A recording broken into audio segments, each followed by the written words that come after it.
I don't know how you was this thing though.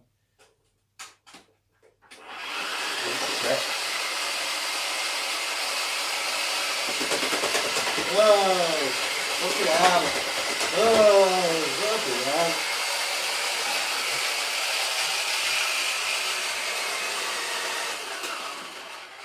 Bloody hell! Well, it's got bloody batches in. That bloody scared me. That well, it came with a bloody switch there. So, do you know what you do? This is how you work a wacky washer. Someone's kindly enough to put batches in this to me, so it saves me faffing around.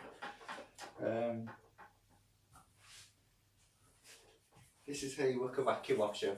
Sorry if I'm not looking at the camera too much because I'm a bit occupied with this.